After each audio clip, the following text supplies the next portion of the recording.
Okay, we have to go back to 2013 when Good Shepherd Ministries partnered with the Center for Urban Health Solutions at St. Michael Hospital, and they did a study there. So 35% out of 264 surveyed clients were having gambling disorders. Probably this is the same problem that other shelters might have today. So we are talking about 92 people just in that group. So that's why Good Shepherd Ministries with St. Michael Hospital team, they decided to come up with a program which started in 2017. We have comprehensive case management that entails counseling one-on-one. Clients need to move around the city for their services that we also encourage them to go. So they need tokens, they need clothing, they need food. So all those basic needs we offer them and we make sure that they have it. And we also have the CBT approach-based groups. So this group also helps them to come up with distorted thoughts that they have. We also have a life skills group. We take care of the housing and of course the aftercare as well. The homeless population experiences the same needs as everybody does in this society. Everybody needs a house. They need also food, clothing, and transportation. And the most important also is that they need good friends. They need family. And of course, this is the hardest problem, I would say, that they have, because they don't have good friends. Most of them don't have family, or at least if they have, the relationship is not quite well. So they basically live a very lonely life.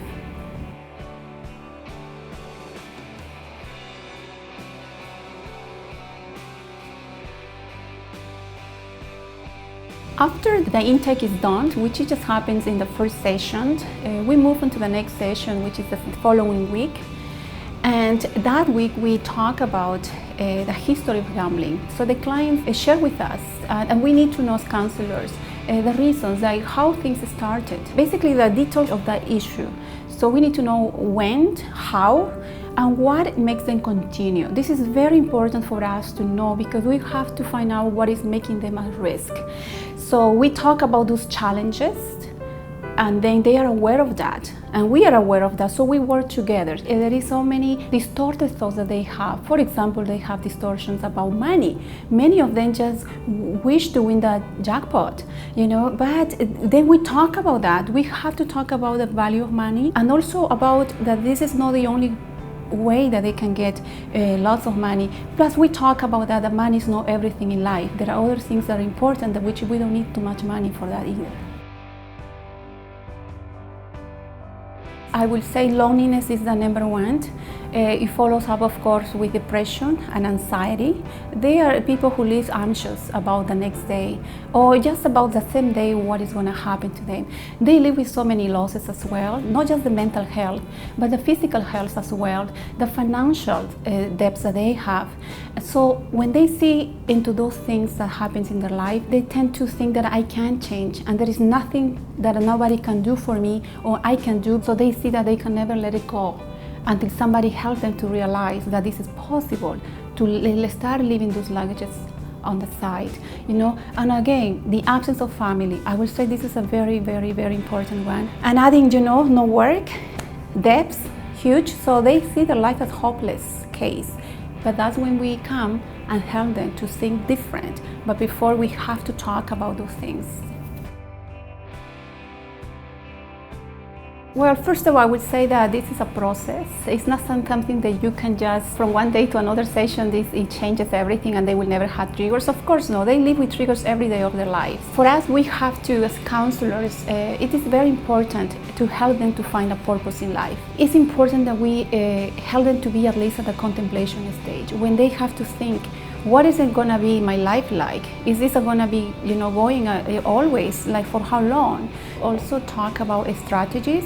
I will suggest strongly for counselors to learn the ABC of CBT. It's working with a client to challenge the beliefs that they have. So once they challenge these distortions, then logical thinking it comes, and that this helps a lot. I would say call somebody, where this is what I suggest to my clients, and in my office they have to write the names of the people that they will call. Avoidance, of course, is very important to avoid. And busy, help them to be busy, encourage them to belong to a group, and always remember that they are not a lost case, that they are worthy and they can live a better life. Find out what they like. This is very important. What they are good at. Everybody is good at something. They just need opportunity to develop that. But they are capable of something, and help them to write down a list of the things that they wish they could do or they can learn. We all have the capacity to learn at any age. So we are human beings with hope, and this is a good thing. Help them to be busy, by bringing them ideas as well, because sometimes they just need that, a little bit of inspiration, and it comes from us as well because they are trusting us, and of course they have to belong to groups. Meetings are very important, and they can't actually have a fellowship.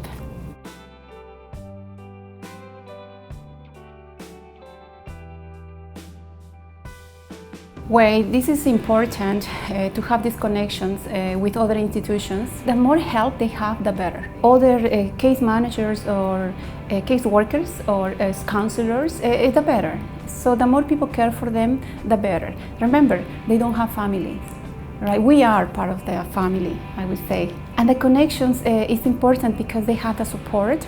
They have people they can talk to. They become happy because they can see that the other people listen to them and help them. The organizations, again, as a counselor, I will advise that please don't just let them go and look for themselves. We can call those institutions, on their behalf, and help them to feel safe, and that they can do it as well. In some cases, we have to advocate for them. If they go to a volunteer, but they say, Melinda, I have this issue with a law from 5 years ago and so on, but we started doing research together and find out that actually they can volunteer now and so on. So we call those institutions, we get them connected. They have to see us working also with them.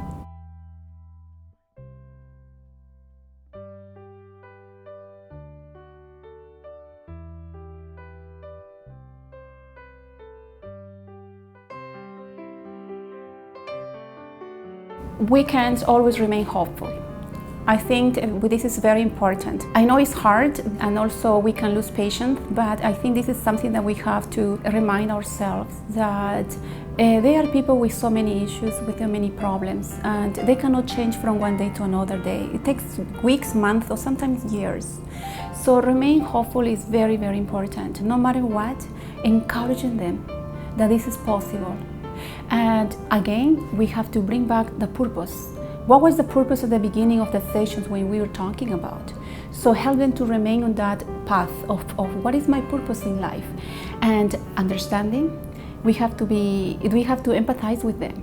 We have to basically walk with them, and lots and lots of patience.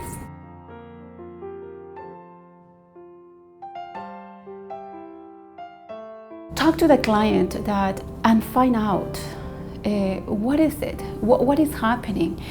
We have to go back and revise probably the plan. Maybe there is something there that is too much for the client, is not ready for that step yet. So we as a counselor have to go little steps with them. I know that we want the best for them, but we also have to slow down. The plans that they have to have a meaning to the client, and it has to be priorities. For example, some clients might work first on their housing because this is most important for them before they even working on the gambling issue, by finding out housing. So let's work with that. Other clients actually the health, they want to get better, and so we start working first with things that is possible for them to achieve, and then we move. Why? Because once they see that a few things are changing in their life, they hope for the next, and they believe that then it's better. But we cannot just jump into something like, change and that's it. No, we have to go step by step and look into the priorities of the clients.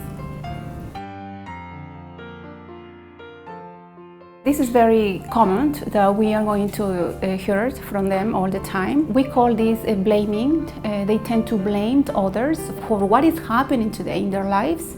Victimization is the other one. So first of all, we have to understand them. We have to listen to them. We have to validate, because they have some reasons, to feel how they feel sometimes. Because if we go back to the history of whatever the case was, we can see lots of suffering there. After we see that and we recognize their suffering, then we can bring them to awareness. that we are not living in that past. We are not there yet anymore. We are here in the present. So we have to continue from here, ahead, forward. So lots of distortions, of course, and this is something that we have to work on. The mind is a beautiful organ that once we start training them and putting new thoughts and challenging the distortion thoughts, then the mind can take the message and little by little kind of start, thinking different. So, for example, we can say that now, I being abused, my mother left me, and so on, but we have to help them to come back, and they can say, instead of I cannot do it, they can say, I can take control of this.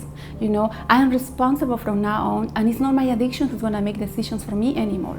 So we have to help them to internalize those positive thoughts, but repetition. They need repetition. Every session we have to repeat them if we have to, and again, we need to help them to think logically, accurately, and positive, and see life through different lenses. And this is a good beginning, and this is going to continue like that for the rest of their life, and we all need to be positive. And I understand, as a counselor working with this population, it's not easy.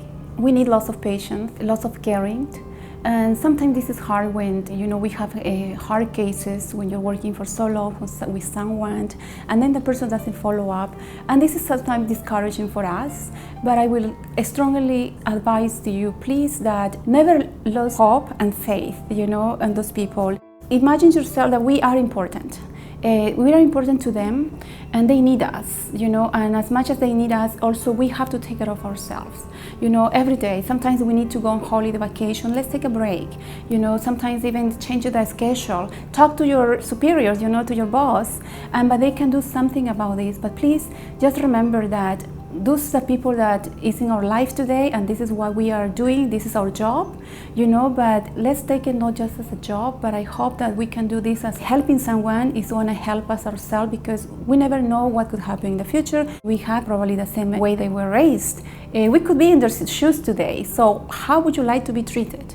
How much patience do you want other people have with you and your counselors? So please remember that for some of them, maybe you might be the only person in their lives today. So keep that in consideration and always be positive. Thank you.